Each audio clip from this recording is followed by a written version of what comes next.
Olá, sejam muito bem-vindos ao primeiro podcast da Liga de Cardiologia e Cirurgia Cardiovascular. E hoje a gente vai falar sobre o tema do que o médico cardiologista precisa saber, do que o médico generalista precisa saber na cardiologia e o reconhecimento desse paciente cardiopata. Eu sou a Giovana Caires, do 8º termo do curso de Medicina. Esse daqui é o Matheus Aguiar, vice-presidente da Liga, também do 8º termo. E a gente está aqui hoje com a doutora Vilma Chinchato, para conversar sobre esse tema. Ela é formada em Medicina pela FAMEMA, é especialista em cardiologia, doutoranda em Ciências de Saúde pela PUC e professora do curso de Medicina do Unisalesiano. Agradeço muito a presença da doutora, por ter aceitado o nosso convite e por sempre estar ajudando a nossa liga. Eu que agradeço, é um prazer, quando vocês quiserem. A gente vai começar com algumas perguntas e aí, conforme a senhora for querer responder, a gente queria saber, assim, por exemplo, aparece um paciente, a gente que está se formando agora, né, não tem nenhuma turma formada no curso, o que o médico generalista mais fica com medo de atender, né, porque às vezes eles ficam com medo de cometer várias falhas, e a gente queria saber sobre essas falhas que ele tem que evitar no primeiro atendimento do paciente cardiológico. É assim, eu acho que quando a gente fala em falha, a gente não gosta da palavra errar, né? Errar é uma coisa assim que a gente sente negativa, pesada. E na medicina, eu acho que isso é o que a gente mais teme, é você falhar com o paciente. Aí eu trouxe uma apresentaçãozinha aqui só para alinhar aí esse comecinho. Mas eu acho assim, medo é um bom sinal. Porque quando você tem medo, é um sinal que você se cobra, você quer fazer o melhor, você está preocupado com o paciente. Então, quanto mais você estiver preparado, a gente espera que menos medo você tenha. Quando a gente olha ali o que é errar, a definição de errar já é pesada. A gente sempre acha assim que errar é meio assim sem querer. Então eu errei, eu não tinha intenção. E na grande maioria das vezes é o que a gente vê acontecer, a gente não tem intenção. Mas na definição a gente vê ali duas coisas importantíssimas. Uma é que errar é que está imperfeito, está mal feito. E isso em medicina tem um peso gigantesco, esse imperfeito. Outra definição que eles trazem é essa, que é o afastamento do que se considera um bom caminho, uma boa conduta. Em medicina a gente trabalha com boas condutas, a gente trabalha com diretrizes, então a gente tem mesmo que cercar os erros. Eu acho que o grande motivo da gente errar é, na verdade, o nosso dia a dia. Se a gente for pensar, a gente carrega o mundo, muitos profissionais que estão na frente, que não são especialistas em cardiologia, eles têm 4, 5 empregos. Então eles não têm tempo, chega uma hora que o horário que ele tem para se atualizar, para ler alguma coisa, ele está morto, porque ele está mesmo carregando o mundo aí nas costas. E qual é o caminho para a gente falhar menos ou para a gente evitar falhas? É ler, é se atualizar, é estudar. A cardiologia, ela foi uma das primeiras, a primeira especialidade com diretriz, com guideline, com medicina baseada em evidência. Então isso fez com que a gente tivesse um amparo técnico muito grande para você conduzir seu paciente. Acontece que a cardiologia vem evoluindo rápido. Então a gente acabou de ter congresso europeu que o que a gente acreditava que estava fazendo correto mudou ou ampliou. E isso vai chegar ao Brasil. Então eu acho que a primeira coisa, assim, um recado é você atende pacientes cardiológicos. Quais são as patologias que a gente mais tem ali que você tem que ter algum domínio, pelo menos? Hipertensão é a grande patologia, o que a gente mais vê. As insuficiências cardíacas e as arritmias. Eu acho que a gente começando por aí, se a gente conseguir dar um norte do onde a gente pode falhar, seria uma boa opção. Mas o recado que fica é, quem estuda mais, quem se atualiza mais, falha menos. Então essa aí eu acho que é o nosso recado. Então as 3 patologias que a gente falou são as mais prevalentes, aí vamos pegar as mais prevalentes e as que geralmente começam no médico generalista. O médico que está no posto de saúde ou ele está no pronto-socorro e esse paciente chega para ele, que é onde ele vai ter que identificar e ver o que ele vai fazer com esse paciente, a conduta, como identificar. Quando a gente fala aí de hipertensão, eu acho assim, onde eu posso falhar? Eu posso falhar quando eu não sei identificar que aquele paciente é hipertenso, quando aquilo passa batido para mim. E qual é a definição da Sociedade Brasileira de Cardiologia? Primeiro é que é multifatorial. A gente sabe que hipertensão hoje ela é uma doença que tem inúmeros fatores envolvidos, ambientais, sociais, emocionais, genético, epigenética envolvida ali nos fatores desencadeantes, fatores etiológicos, o que traz a hipertensão à tona. E saber que a hipertensão ela tem nível. Quando que eu considero que o paciente é hipertenso? Se a pressão sistólica dele tiver maior ou igual a 140, ele é hipertenso. E lembrar que é e ou, pode ser só ela, pode ser associada a uma pressão diastólica mais alta ou não. E a pressão diastólica? Quando ela é maior ou igual a 90. Então, pressões de 14 por 90, 140 por 90 para cima são hipertensões. E tem que ser mantida. Como que eu sei que é mantida? Não adianta você medir uma vez só a pressão desse paciente, ela está acima disso e você falar ele é hipertenso. Por quê? Porque tem inúmeros fatores. Por exemplo, esse paciente ele pode estar com dor, altera totalmente o que a gente está vendo. Ou esse paciente está assustadíssimo, ele tem síndrome do pânico, ou ele está muito ansioso de estar ali. Então, tudo isso são fatores que podem subir a pressão e são mecanismos fisiológicos. A gente espera que em situações de estresse essa pressão suba para que ele possa reagir mesmo. Então, tem que ser mais de uma vez. E tem algumas coisas que a gente pode também atentar na hora de medir a pressão, porque é outro lugar que se a gente não atentar para isso, você pode falhar. E é uma coisa muito simples. Então, como que eu sei o que eu tenho que fazer para medir a pressão do paciente? Primeiro, ele tem que estar sentado, as costas do paciente têm que estar apoiada, não pode estar pendurado nem para frente, nem tombado de lado.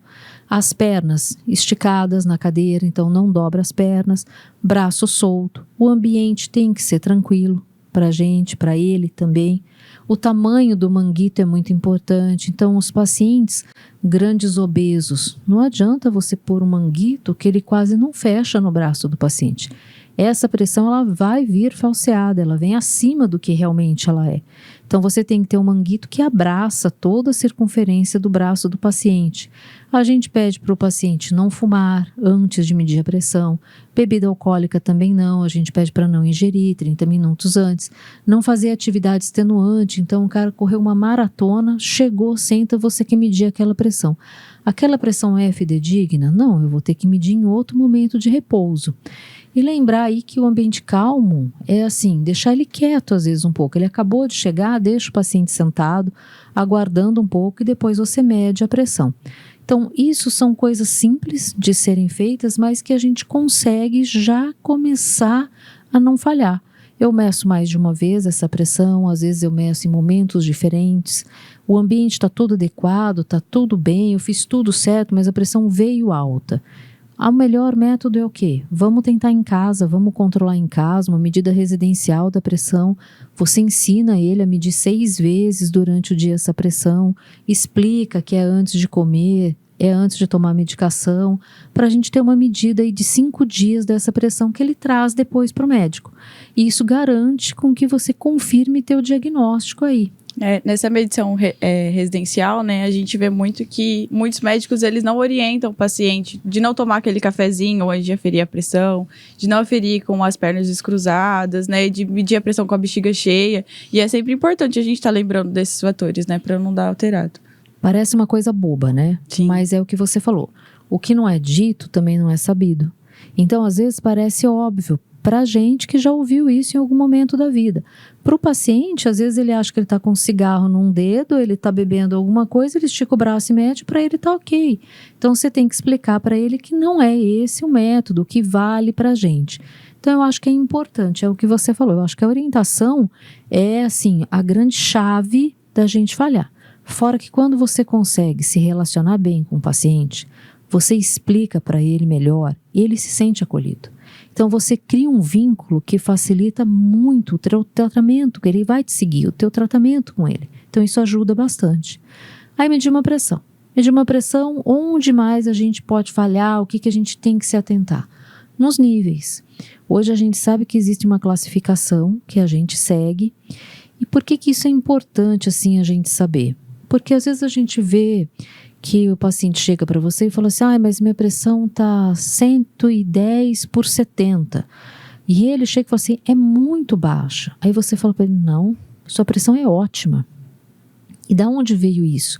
Veio dessa classificação também da SPC, da nossa última diretriz, mostrando que a gente tem como pressão ótima as pressões que não chegam a 120 de sistólica e que não chegam a 80.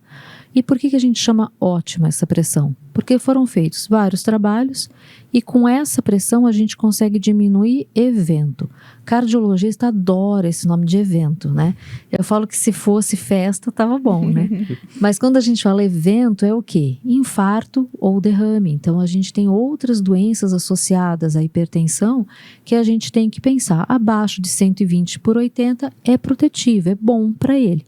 E o que a gente tem que saber? Que acima de 140, acima de 90, igual a maior, né, 140 ou 90, a gente tem o paciente hipertenso. E daí as classificações em estágio 1, 2 ou 3. E por que a gente classifica ele em estágio 1, 2 e 3? É para nada, porque cardiologista gosta de pôr estágio. Não, é porque depois nós vamos medir o risco. Qual o risco? O risco dele ter doenças cardiovasculares. E para a gente medir o risco, a gente usa também em que estágio de pressão ele está.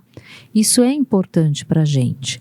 Existe uma classificação, então, de risco que se a gente for olhar, a única tabelinha aí que vocês vão ler sem risco adicional é quando o paciente é pré-hipertenso ali e ele não tem nenhum fator de risco. Gente, nenhum fator de risco é muito difícil, porque você inclui aí tabagismo, obesidade, sedentarismo, diabetes, o paciente que é muito estressado, um paciente que hoje a gente fala muito em sono, que dorme mal, o dislipidêmico, colesterol alto, triglicérides alto, é muito difícil. E a nossa classificação, para calcular o risco desse paciente, a gente usa exatamente isso. Se ele tem algum fator de risco, o nível em que ele está de pressão agora e se ele tem lesões em órgãos-alvo. Por que a hipertensão ela é tão falada e a gente fala assim, mas pressão alta, todo mundo tem pressão alta. Você sabe que se a gente for pegar o pé da letra, é quase todo mundo mesmo, porque é uma incidência monstruosa.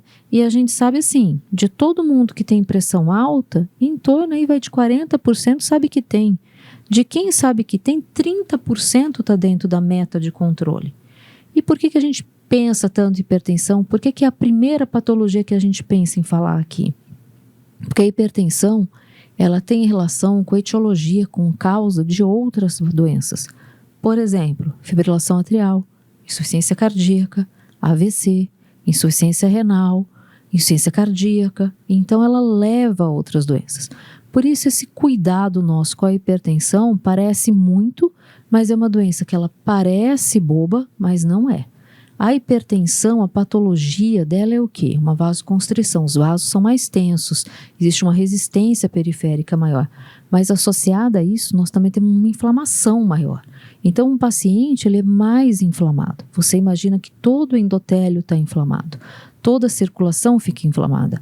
Por isso que a gente tem mais eventos, mais risco nesse paciente. E aí existem alguns fatores que eu acho que o médico que está na porta, o generalista, é importantíssimo ele saber.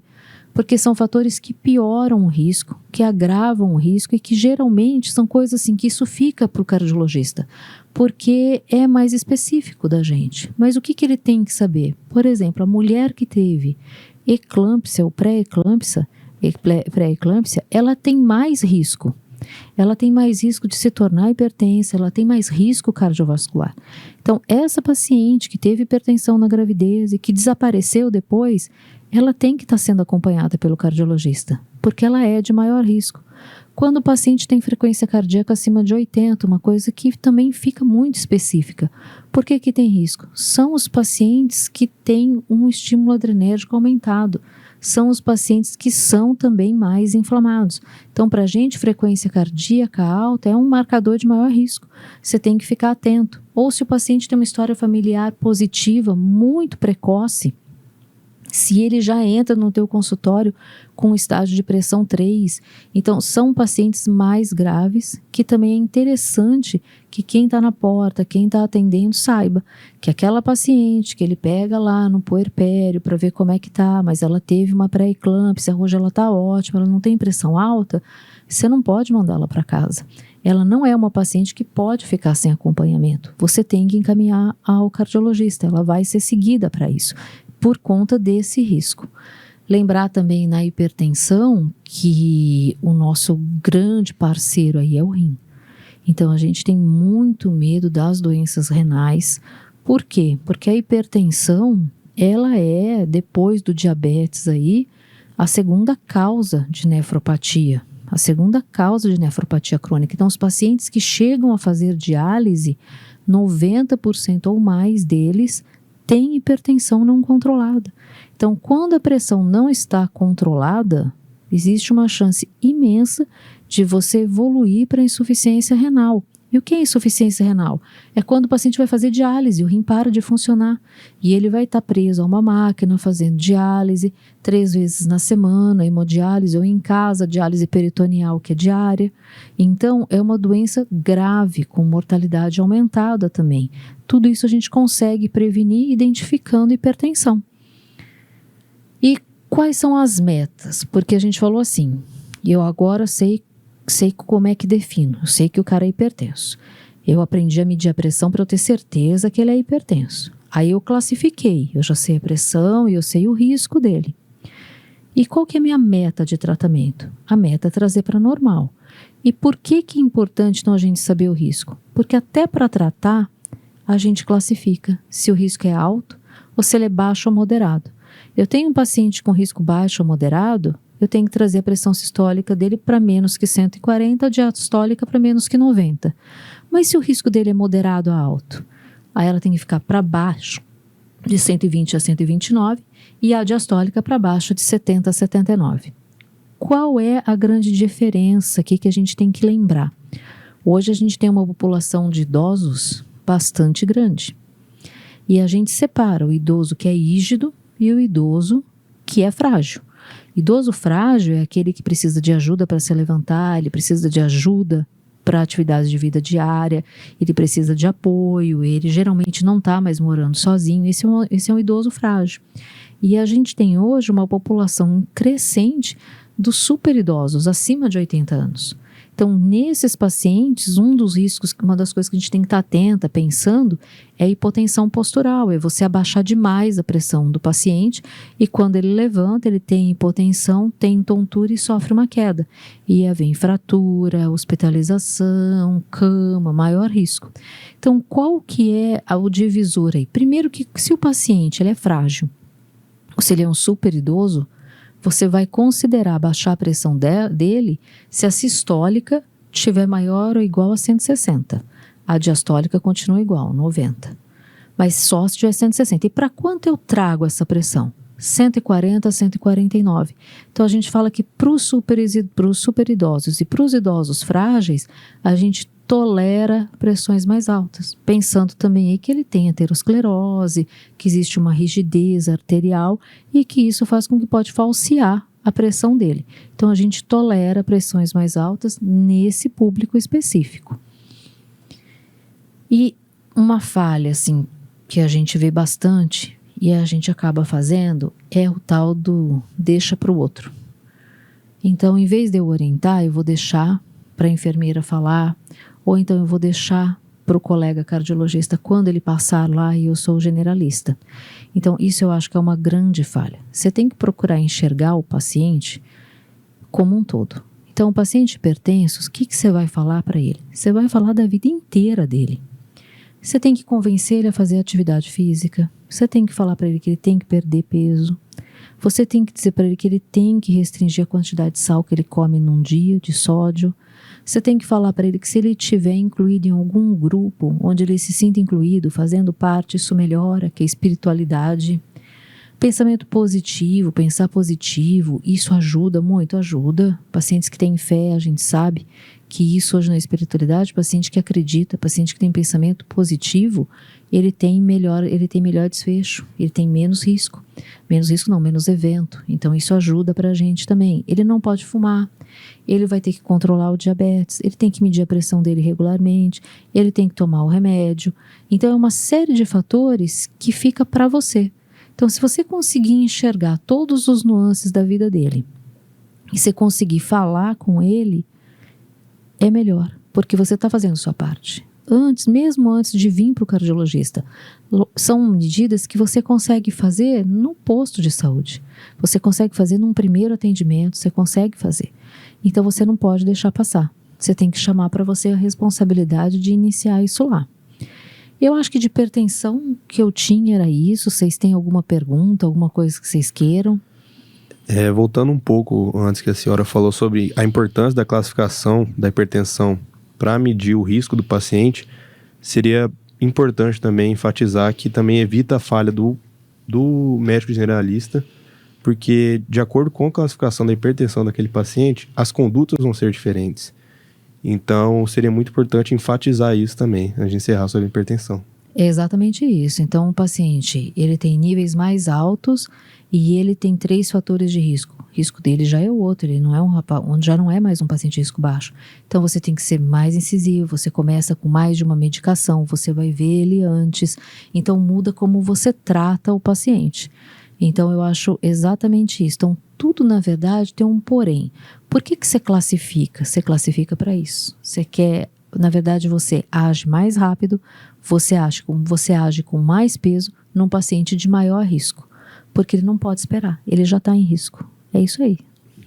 E eu queria saber como que a gente reconhece alguns sintomas que a população considera normal, né? Por exemplo, a apneia obstrutiva do sono, que é um fator de risco muito grande para hipertensão. E aí os pacientes, eles acham normal acordar à noite, assim, porque perdeu o ar.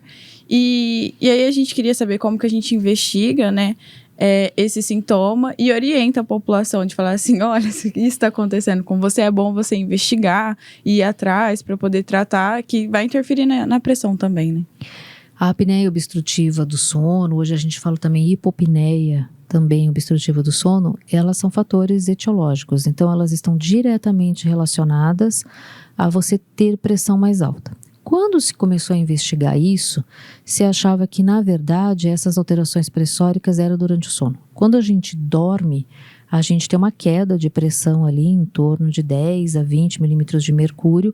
E isso, por que teu organismo, por que você foi feito assim? Vocês sabem que Deus não erra, né? Então, por que você foi feito assim? Você foi feito assim porque quando cai esse nível pressórico, você também diminui teu metabolismo. Você imagina que você regula teu metabolismo para um nível de pressão mais baixo.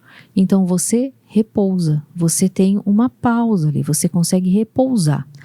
Quando você não tem essa queda, você imagina que é como um motor que foi feito para trabalhar girando a 120 de dia e à noite a 80. E o seu está gerando a 120 de dia e 120 à noite. Pela lógica, a gente já vê aí que você vai ter um desgaste. E laboratorialmente, o que a gente vê? Laboratorialmente, esses pacientes, eles têm mais citocinas. Então, são pacientes inflamados, são pacientes que têm esses níveis de citocinas muito elevados. E a gente sabe hoje que esses níveis de pressão, eles não são mais elevados somente naquele período que ele deveria estar dormindo, descansando e que a pressão deveria cair. Não, ele se mantém no outro dia.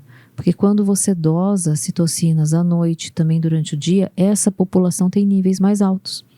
Então ela é uma das causas conhecidas aí, até se fala hoje aí que talvez seja uma causa secundária, vamos dizer assim, a mais importante, a primeira causa secundária de hipertensão. E como é que eu identifico? Geralmente o que a gente vê é que quem identifica é quem dorme do lado. Então é o cônjuge, que ele fala assim, doutora, ele ronca a noite inteira, ele para de respirar, de repente ele engata, é aquele barulhão, tem hora que eu tenho que cutucar para ver se ele acorda, porque ele não está respirando, tem hora que eu acho que ele vai morrer.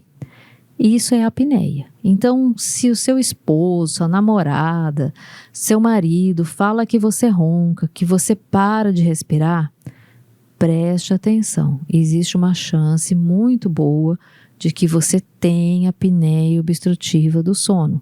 E quem não dorme bem, infarta mais, tem mais derrame, tem mais hipertensão e não consegue emagrecer, tem mais obesidade também.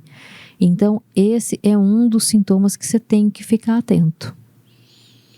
Emendando um pouco na pergunta da Giovana, que ela fez voltada aos pacientes sentirem os sintomas que possa sugerir uma doença cardiológica. Agora queria que a senhora falasse um pouco voltada aos médicos. Quando que o médico ele deve encaminhar o paciente para um cardiologista? Visto que hoje em dia, voltando a atenção para a atenção primária do Brasil, muitos fazem encaminhamento para o cardiologista e isso acaba sobrecarregando e tirando real necessidade de quem realmente precisa de uma consulta cardiológica. Então eu queria que a senhora desse um pouco de auxílio. Eu acho assim, eu acho que tem duas situações que a gente tem que respeitar. Uma é se quem está atendendo não se sente confortável em tocar aquele paciente, em conduzir o paciente. Então, se ele não se sente confortável, se ele acha que a terapêutica que ele está usando não está tendo efeito e ele não sabe mais o que ele faz, medicação, como é que eu conduzo, então eu acho que de fato aí o especialista é uma boa opção. E na segunda opção eu acho que são os pacientes de risco. O ideal é que todo mundo conduzisse os pacientes de baixo, médio risco nas unidades básicas e deixar para o especialista aqueles pacientes que têm risco alto ou muito alto, que são os que vão fazer outros tipos de exame, ele vai para o especialista, ele vai fazer exames mais sofisticados, investigando outras coisas.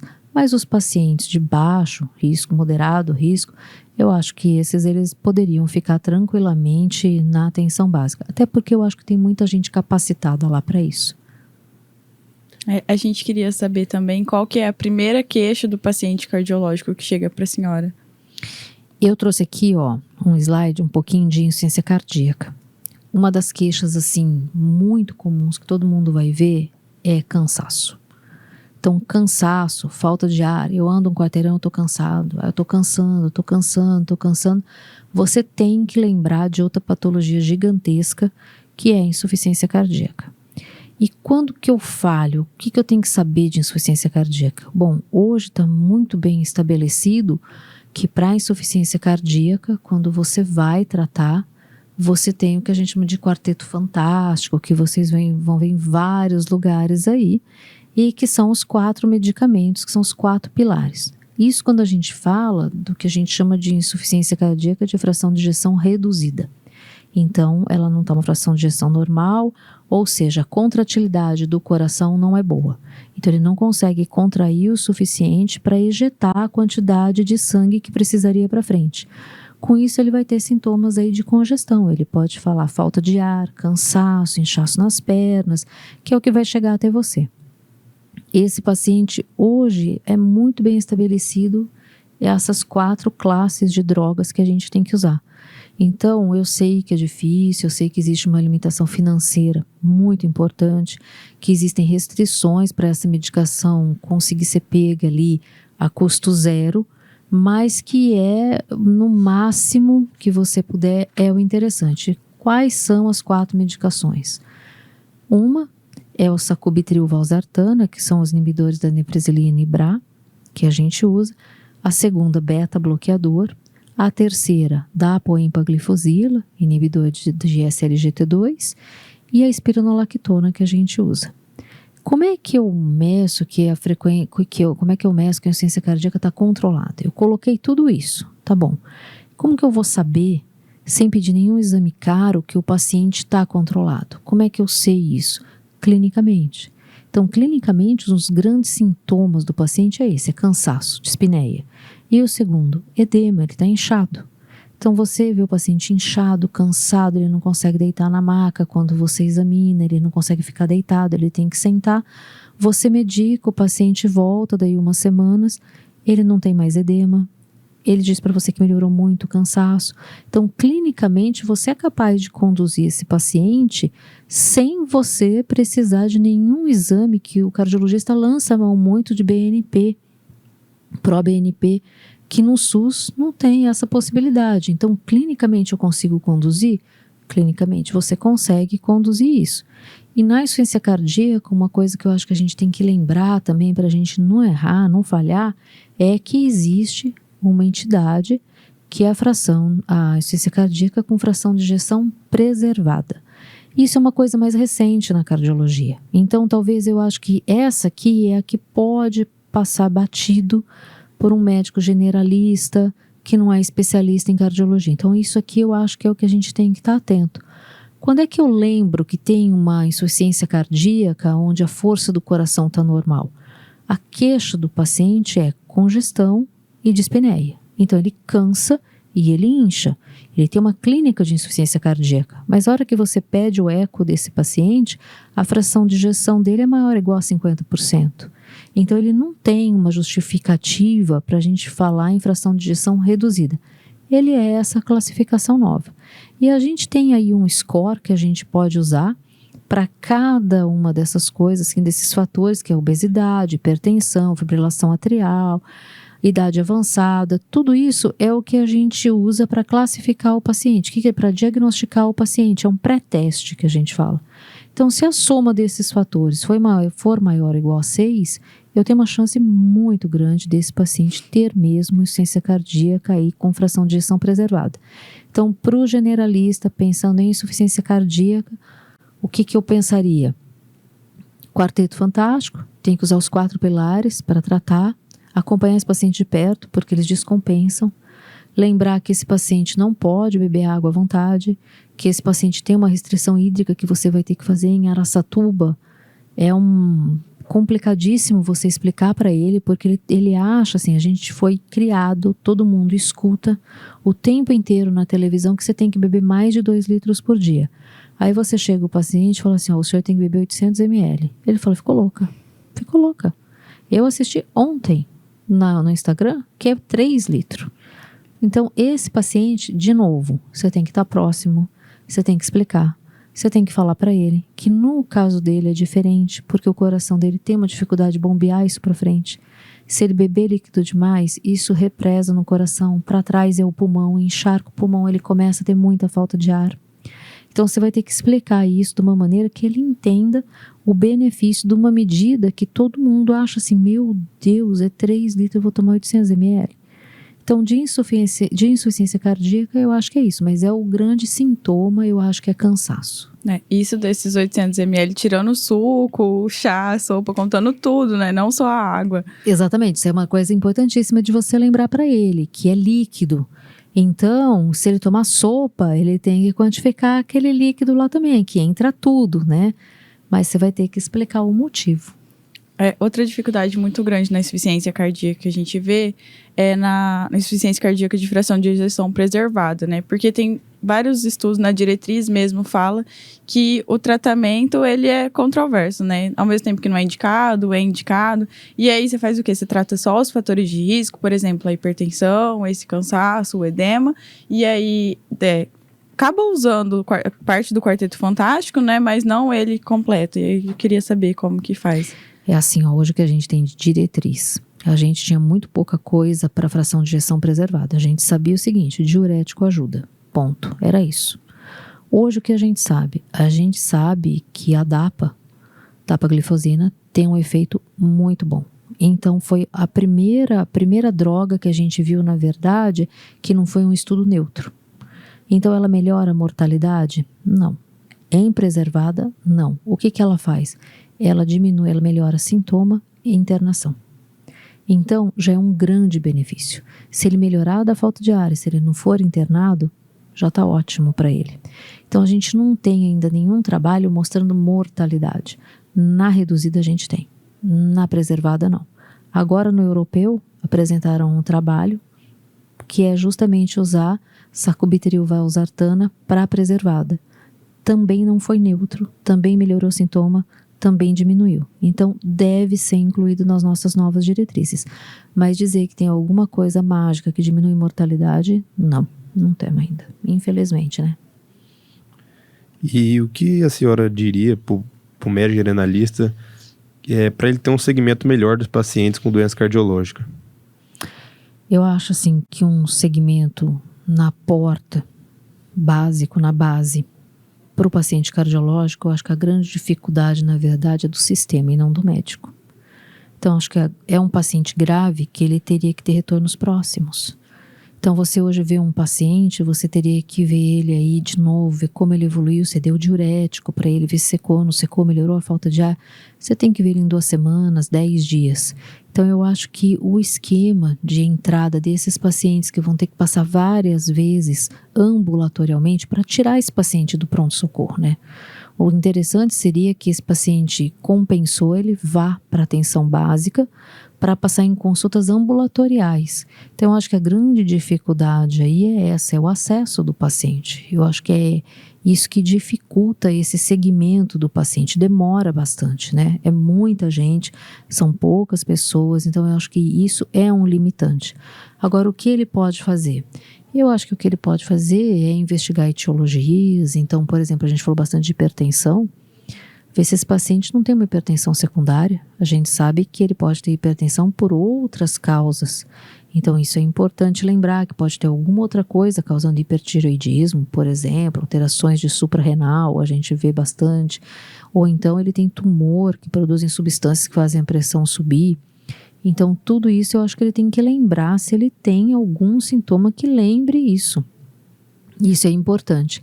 E eu acho que é acompanhar o paciente de perto, ver se ele está nas metas, não está, tenta melhorar. Como é que eu sei que um paciente com insuficiência cardíaca, ele está bem controlado, ele deixa de ter sintomas, ele não está demasiado, melhora aí a capacidade dele de esforço, de exercício, e lembrar da frequência cardíaca, né? Que você tem que manter ela abaixo de 60.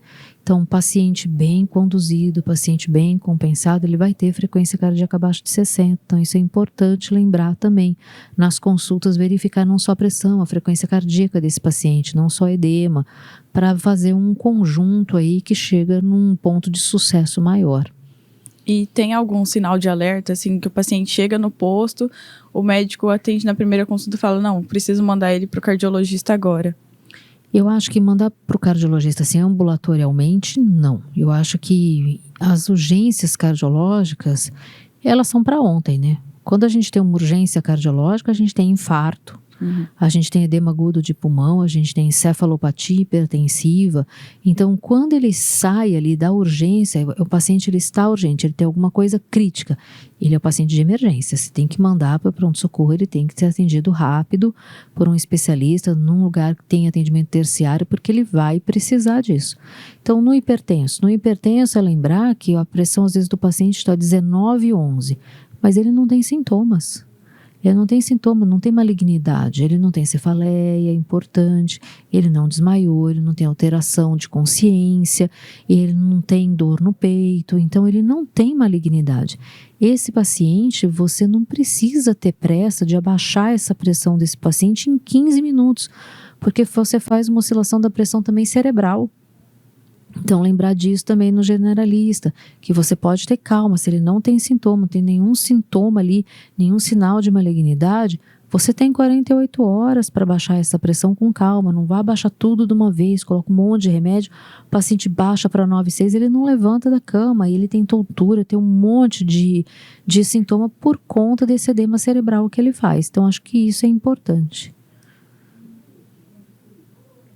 Eu vou falar de uma outra patologia, então, que também é bem frequente e que a gente tem que lembrar porque ela tem uma morbidade muito alta, que é a arritmia, a mais comum delas, a que acompanha inclusive os idosos, que é a mais frequente com a idade, que é a fibrilação atrial. Então, se for uma dica para o generalista, quando é que eu desconfio que é fibrilação atrial? Você põe o esteto lá e ausculta. Tá descompassado? Isso aí é fibrilação atrial, e rápido. Então, tá descompassado, não tem um ritmo, não tá regular o ritmo, lembrar disso, lembrar que pode ser uma fibrilação atrial. E lembrar que fibrilação atrial, ela tem uma alta morbidade, porque como a parte de cima do coração, que é o átrio, não está batendo, ela praticamente treme, ela fibrila, ela treme. Então o sangue passa mais lento na parte de cima do coração. Isso faz com que seja mais fácil fazer pequenos coágulos, pequenos trombos. De repente vem uma contração efetiva, esse trombo solta. Quando ele solta, o primeiro lugar que ele vai passar aquele sangue é cérebro. Então, a chance que eu tenho de entupir ali uma artéria e fazer um AVC é muito grande. Infelizmente, a gente vê chegar no hospital, eu dou plantão em UTI cardiológica, então a gente vê chegar ainda no hospital pacientes com AVC isquêmico, que você faz um eletro, você ausculta, o paciente é fibrilador crônico, tem uma FA, aí você pergunta, ele não está anticoagulado.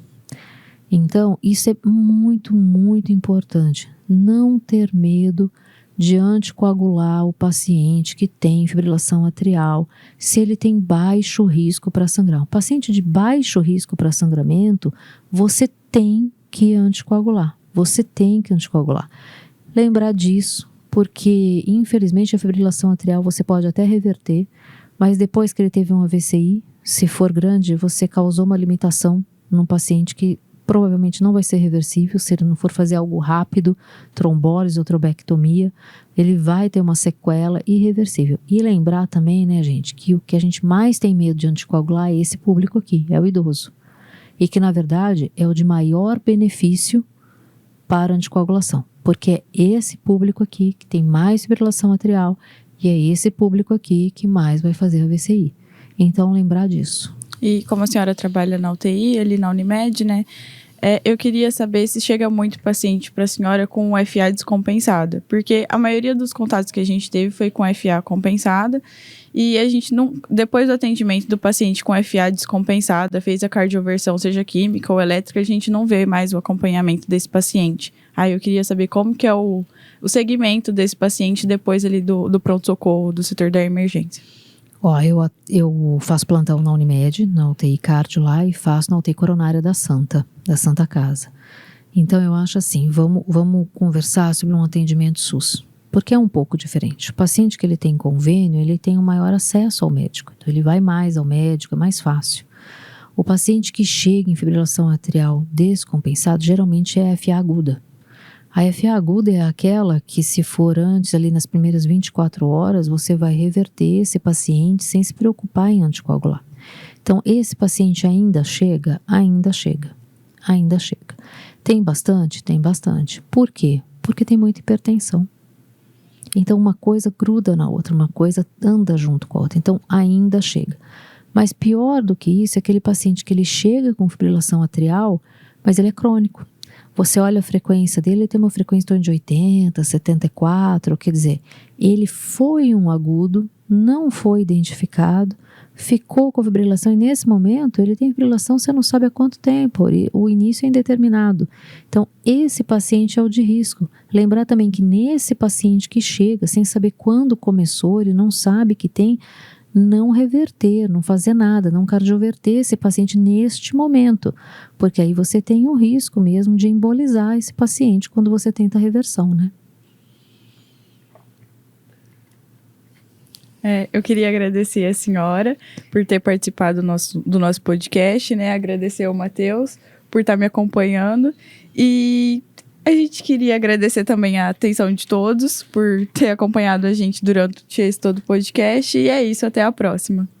Eu agradeço vocês. Eu trouxe um slide aqui que eu acho sensacional, que é de um cara chamado Hipócrates, e que ele fala assim, ó, é mais importante você conhecer a pessoa que tem a doença do que a doença que a pessoa tem. Então, lembrar que a gente é sempre multifatorial. Isso é importante.